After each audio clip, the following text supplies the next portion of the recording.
안녕하십니까?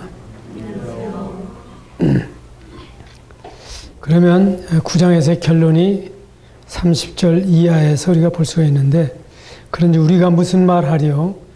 의를 따르지 아니한 이방인들이 의를 얻었으니 곧 믿음에서 난 의요.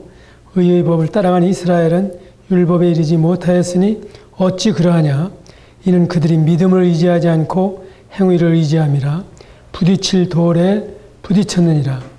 기록된 바 보라, 내가 걸림돌과 거치는 바위를 시온에 두노니 그를 믿는 자는 부끄러움을 당하지 아니하리라 함과 같으니라. 이 말씀을 보게 될 때 결국 이스라엘이 선택을 받은 사실은 믿는 자에게 영생이 있고 믿지 않는 자는 영생을 보지 못하고 하나님의 진노가 그 위에 머물러 있다는 사실을 가르쳐주는 실물 교훈으로 이스라엘을 주신 것이고 택하신 것이지, 이스라엘이 민족적으로 택했다고 해서 그것이 다 자동적으로 구원을 받는 것도 아니고, 그리고 이스라엘을 택했다고 하는 사실이 하나님의 공의의 원리나 사랑의 원리에서 떠나 있을 수가 없다고 하는 것을 말씀해 주시는 것입니다. 만일에 그렇게 한다면 하나님은 사단에게 그 소송을 당하실 것입니다. 하나님은 불공평하십니다. 어떻게 택하셨다고 하는 사실 하나만 가지고 그들은 잘못해도 눈 감아주시고, 그리고 이방인들에 대해서는 가차없이 처분하십니까? 하는 항의를 받을 거예요. 욥기에서 보면 사탄의 역사를 아주 자세히 볼 수가 있는데, 여기저기 돌아다니면서 그 하나님 면전에 서 있던 사탄은 욥이 그래도 하나님께 뭔가 얻는 것이 있으니까 지금 하나님 편에 있는 것 같지, 만일에 욥을 그 재산을 다루시고 가족을 다루신다고 해도 하나님께서 그 욥에게서 이렇게 충성을 받으실 수가 있겠습니까? 그러나 욥이 끝까지 하나님을 원망하지 아니하고 오히려 하나님을 저주하고 죽으라고 하는 아내 충고를 거절하고, 우리가 복도 받았으니 재앙도 받아야 하지 않겠느냐. 만일에 하나님이 불공평하시다면 우린 더 이상의 보루가 없습니다. 어디에다가 호소할 데도 없고, 그런데 하나님께서는 우리에게 단순한 원리를 주셨는데 30절 31절에서 의를 따르지 아니한 이방인들이 의를 얻었으니 곧 믿음에서 난 의요. 의의 법을 따라간 이스라엘은 율법에 이르지 못하였으니 부딪힐 돌에 부딪힌 것이다. 아브라함도 믿음으로 말미암아, 이삭도 믿음으로 말미암아, 야곱도 믿음으로 말미암아. 그래서 창세기가 바로 새 믿음의 선지들에 대해서 12장부터 50장까지 말씀을 하시는데, 그러한 말씀들을 보게 되면 그것이 단순히 요셉의 사건이 아니라 야곱의 약전 속에 포함되어 있는 요셉의 이야기인 것을 알 수가 있습니다. 그 야곱을 통해서 그리스도를 보내시고, 또 진짜 장남은 르우벤이었지만 그 르우벤의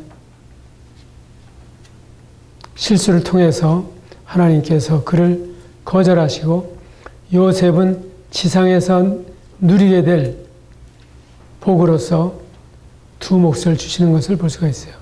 에브라임과 므낫세. 그래서 북왕국 이스라엘을 이야기할 때에는 에브라임이라고도 부릅니다. 남북이 분열됐을 때 왕국이 유다라면 북왕국 이스라엘은 에브라임 지파로 대표가 되기 때문에 에브라임으로도 불려지는 것을 볼 수가 있어요. 우리나라의 그 지명의 국명의 변천을 봐도 우리는 그것을 대강 이해할 수가 있습니다. 옛날에 있었던 조선을 고조선이라고 부르죠. 그리고 500여 년 동안 이 나라를 조선이라고 불렀는데 조선은 근세조선 또는 이시조선이라고 부르죠. 그래서 지금도 북에서는 조선이라는 말을 쓰고 남쪽에는 그 대한제국이라고 불렀던 그 이름에서 이제는 민주주의 국가이기 때문에 대한민국이라고 바꿔서 부르는 것을 볼 수가 있어요. 이러한 점에서 의의 법을 따라간 이스라엘은 율법에 이르지 못하였으니 믿음을 의지 않고 행위를 의지하기 때문이었다. 이것이 아주 중대한 초점입니다. 종교개혁이 일어날 때에도 이 점에 대해서 개신교와 천주교는 분별을 달리했습니다. 천주교는 믿음 더하기 행위를 주장하였어요. 그리고 대개 그들이 추앙하는 인물들 가운데에는 그들의 생애에 비추어서 그 행위를 토대로 평가를 받습니다. 그런데 마르틴 루터가 바로 주님을 발견하게 된 사실이 로마서에서 오직 의인은 믿음으로 말미암아 살리라고 하는 그 말씀에 무릎을 꿇은 것입니다. 이걸 보게 될 때 믿음은 디딤돌이요 행위는 거침돌이라고 하는 것을 알 수가 있습니다. 그래서 거침돌을 의지하게 되면 다치죠. 그래서 주님께서는 보라 내가 걸림돌과 거치는 바위를 시온에 두노니 그를 믿는 자는 부끄러움을 당하지 아니하리라 하는 말씀을 주신 것입니다.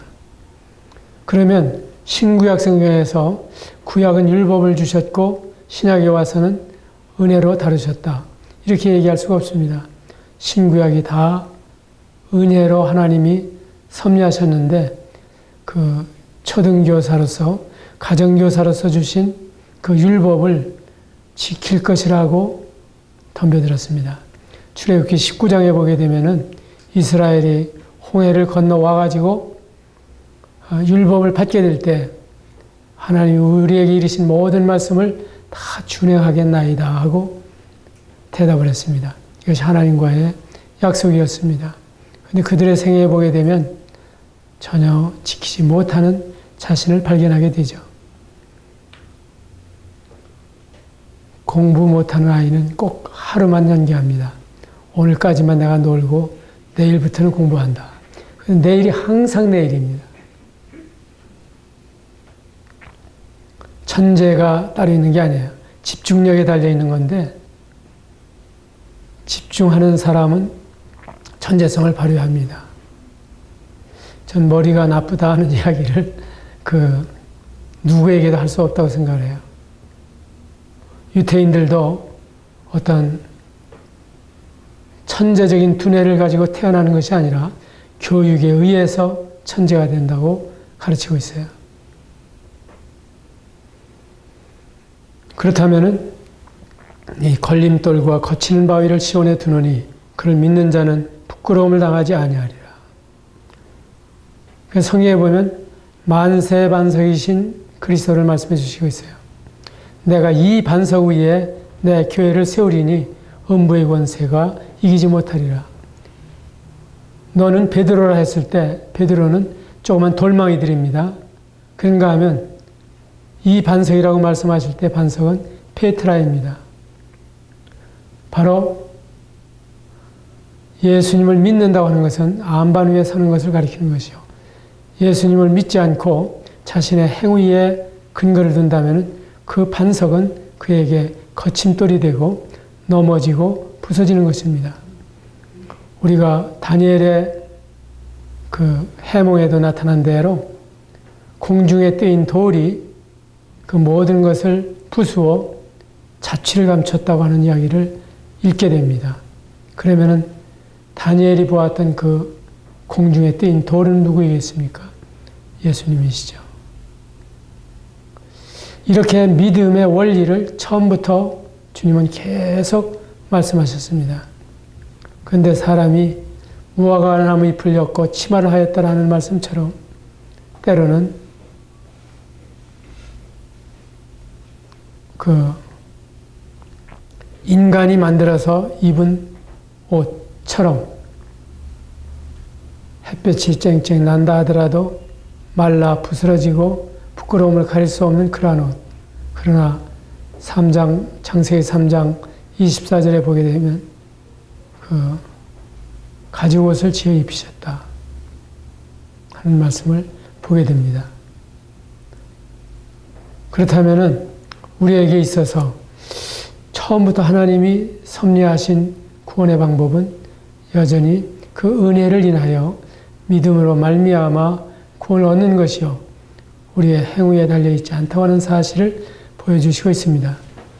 그런데 이것은 때때로 무법자들에게도 응용이 됩니다.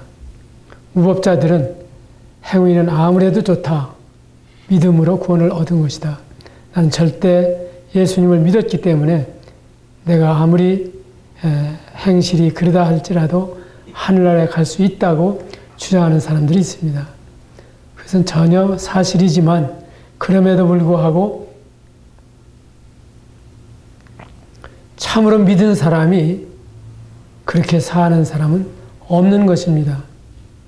나를 사랑하시고 나를 위하여 자기 몸을 버리신 하나님의 아들을 믿는 믿음 가운데 살아가는 사람은 이제 앞으로 살펴보게 될 로마서 12장 이후의 삶을 살아갈 것이지 그렇게 믿음을 하나의 방패로 삼고 행실이 방종하고 탈선하는 그러한 삶을 살지 않는다고 하는 것입니다. 우리가 8장까지 이걸 봤죠. 그 걸림돌과 거치는 바위 이러한 말씀들은 성경의 여러 곳에서 나옵니다. 베드로서에서도 우리가 볼 수가 있고 마태복음에도 누가복음에도 이러한 말씀들을 볼 수가 있는데 과연 우리에게 믿음이 있는가를 확증할 필요가 있는 것입니다. 털끝만큼이라도 만일에 믿음이 아닌 행위가 첨가된다고 하면 이것은 더 이상의 성경적 복음이 아닙니다. 제가 이 주신 물을 즐겁게 마시고 있는데 여기에다가 극약 처방으로 한 방울을 떨어뜨렸습니다. 아마 죽든지 그렇지 않으면 기운이 펄펄 나든지 둘 중에 하나일 것입니다. 그렇게 이야기를 했어요. 그렇다면 이 물을 마실 수 없죠. 내가 어떻게 나 자신이 죽을는지도 모르는 실험을 물에서 할 수가 있겠어요. 이것이 순전한 물이라고 하는 사실을 알기 때문에 마음 놓고 마시는 거죠.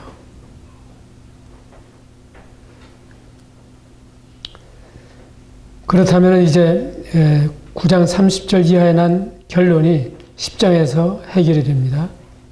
형제들의 내 마음에 원하는 바와 하나님께 구하는 바는 이스라엘을 위함이니 곧 그들로 구원을 받게 함이라. 우리가 사도행전에서 보면 사도 바울은 유대인들에게 증거하기 시작했습니다. 새 안식일마다 회당에 들어가서 할 말이 있으면 너 해라. 그랬을 때에도 안식일에 찾아간다고 하는 건 유태인 아닙니까? 그들에게 전했습니다. 그런데 그들이 바울을 죽이기로 작정을 하고 바울을 죽이기 전에는 먹지도 않겠다고 서약을 하고 그런 사람들이 수십 명이 일어나서 바울이 가는 데마다 송사를 하고 그리고 바울을 추격해서 어떤 적당한 지점에서 죽이려고 했습니다. 그렇기 때문에 그 당시에 로마 제국의 관원들은 바울을 보호하기 위해서 많은 호송 인력을 동원해야 했던 것입니다.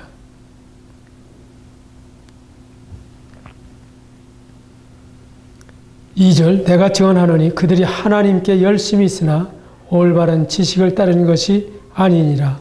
하나님의 의를 모르고 자기 의를 세우려고 힘써 하나님의 의에 복종하지 아니하였나니라. 그리스도는 모든 믿는 자에게 의를 이루기 위하여 율법의 마침이 되시니라.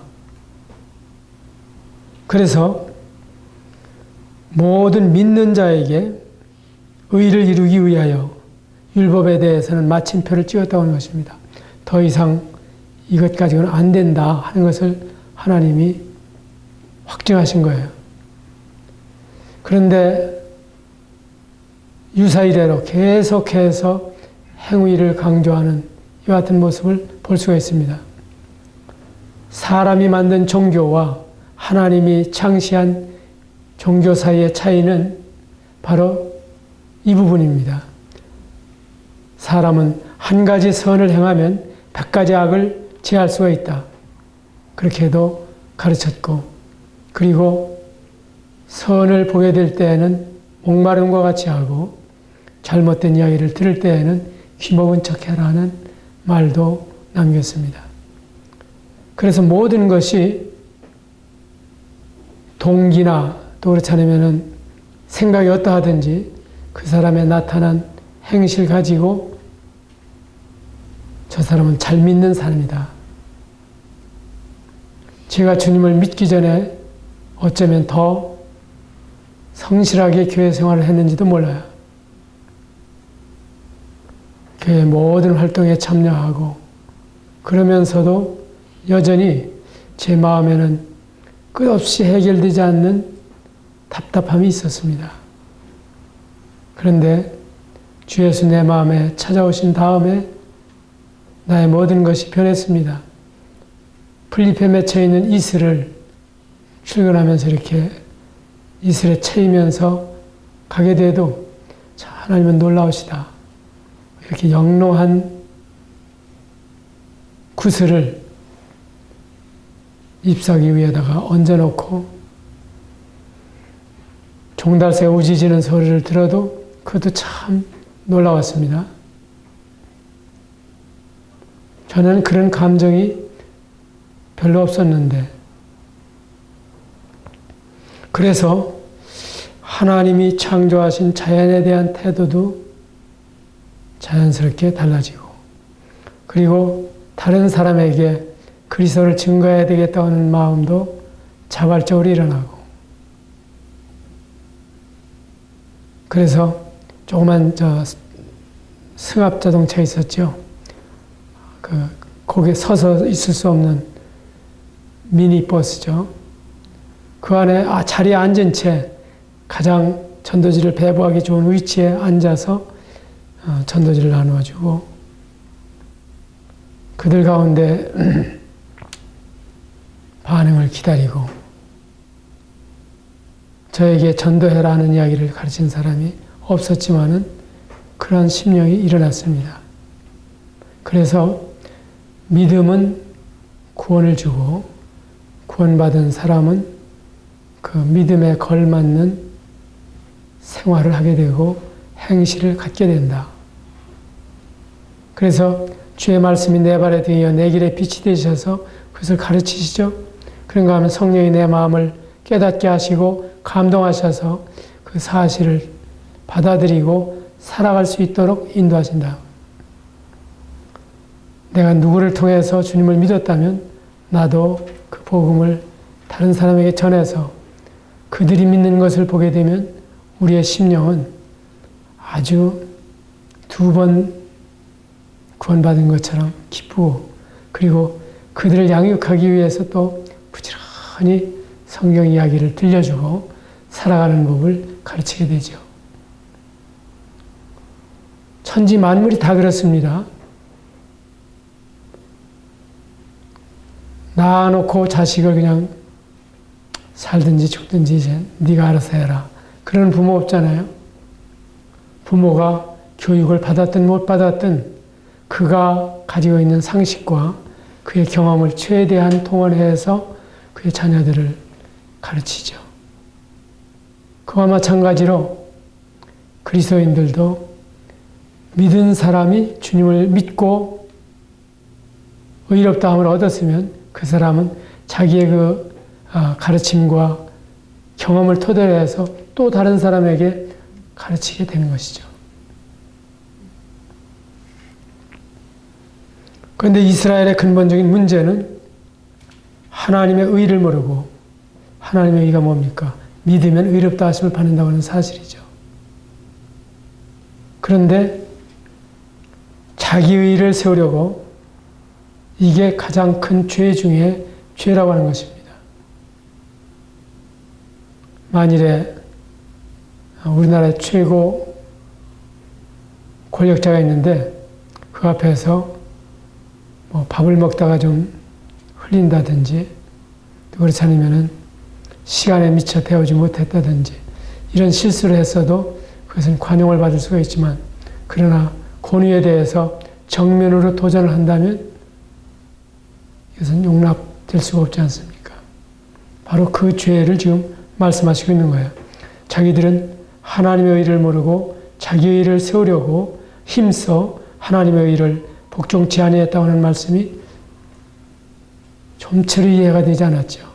사도 바울이 만삭되어 나지 못한 내게도 보이셨다고 하는 것처럼 하나님이 보여주실 때까지는 알 수가 없었어요. 그래서 그리스도는 모든 믿는 자에게 의를 이루기 위하여 그래서 모든이라고 하는 말씀에 의미가 있습니다. 예외가 없습니다. 하나님이 정해진 룰은 한 가지뿐이죠. 이렇게 했을 때 주님께서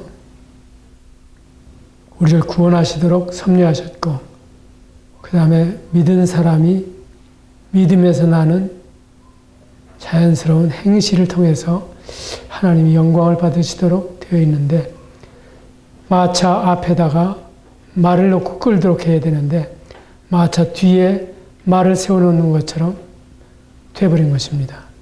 자기의 의를 세우려고 하나님의 의를 복종치 아니했다. 그래서 그들은 젊은 청년 부자 관원처럼 이 모든 것은 내가 행하였나이다. 무엇이 더 행해야 될 부족한 것이 있습니까? 하고 질문했던 것과 같은 어리석은 질문을 하게 되는 것입니다. 그랬을 때 단호하게 말씀하셨습니다. 내가 가지고 있는 것을 다 팔아 가난한 자들 구제하라. 그리고 와서 나를 좇으라. 그랬을 때 이건 벼락 중에 벼락이죠. 도저히 자기가 할 수 없는 일을 하나님이 요구하신다. 예수님이 말씀하셨다고 생각을 한 것입니다. 그래서 그는 돌아섰습니다. 왜 그 사람에게 주님이 믿음으로 구원 얻는 도리를 말씀하지 않으셨을까요? 그 사람의 심령 상태가 자기 의를 세우려고 힘써 하나님의 의를 복종치 아니하기 때문에 이 문제가 해결되지 않는 한 믿을 수 없는 사람이었습니다.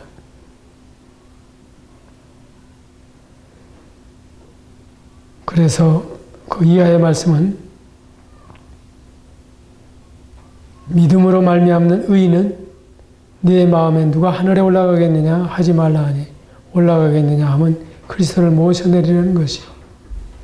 혹은 누가 저 무저갱에 내려가겠느냐 하지 말라 하니 내려가겠느냐 하면 그리스도를 죽은 자 가운데에서 모셔 올리려는 것이라. 그 일을 우리가 할 수 있습니까? 하늘로 올라가는 일이나 무저갱에 떨어지게 하는 일이나 이런 일들이 다 인생에게 불가능하죠. 요즘은 별을 뭐라 그러죠?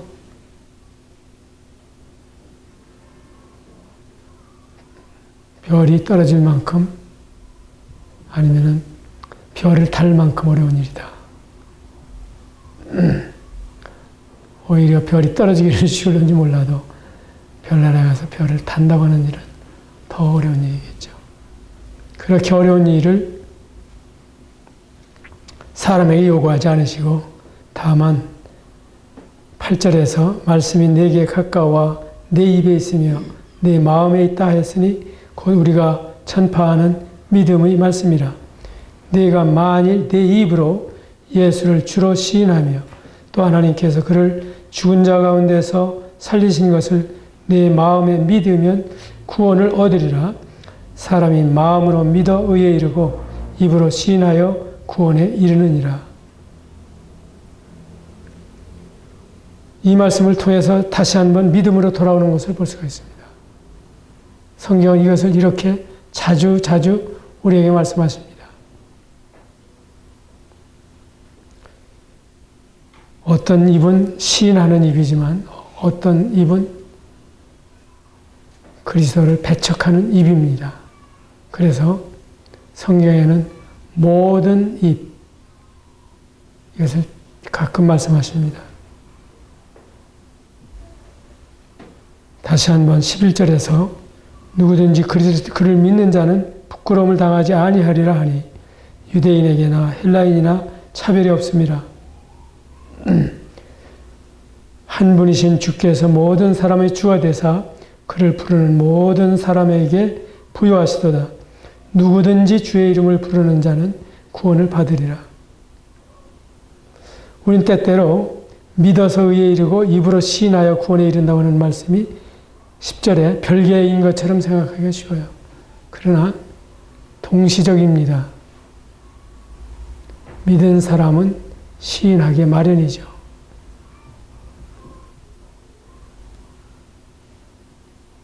그리고 이름을 부르는 자는 구원을 얻는다고 해서 어떤 사람들은 오 주 예수여 하고 이름을 계속해서 부릅니다. 그런데 제가 만났던 사람 중에는 자기 어머니가 성경도 아무것도 모르는데 오 주 예수여 하고 이름을 부르는 동안에 구원을 받았다고 이야기를 했어요. 그것도 어느 종교의 지도자인데 그럴 수 없습니다. 여기에서 이름을 불렀다고 하는 사실은 그 이름을 모든 사람에게 알리는 증인으로서의 역할을 할 만큼 그 속에 생명의 씨앗이 들어있다고 하는 것을 말해주는 거죠. 그렇기 때문에 14절에 보면 믿지 아니하는 이를 어찌 부르리요 듣지도 못한 이를 어찌 믿으리요 전파하는 자가 없이 어찌 들으리요 보내심을 받지 아니하였으면 어찌 전파하리요 기록된 바 아름답도다 좋은 소식을 전하는 자들의 발이여 함과 같으니라. 그렇죠. 더 이상 하나님께서는 우리에게 그 이상을 요구하시지 않습니다. 다만 단계적으로 보게 될 때 선교사가 가죠. 선교사가 가서 전도인이 가서 누구에게 복음을 전했을 때 거기에 대한 반응이 역순으로 지금 나타나 있는 거예요. 주님의 이름을 부르는 자는 믿은 사람이다. 그 다음에 그 믿은 사람은 누군가가 들었었다. 그리고 들었다고 하는 사실은 누군가 전파했다. 그래서 구약성경을 인용을 하는데 그냥 문자적으로 인용하지는 않습니다. 거기에 나타난 핵심을 가지고 의역해서 바로 우리에게 말씀해 주시는 것입니다. 여기에 여러 구절들이 나와 있는데 여러분들이 아마 대부분의 성경의 관주에서 찾을 수 있으리라고 봅니다. 여기까지 말씀드리겠습니다.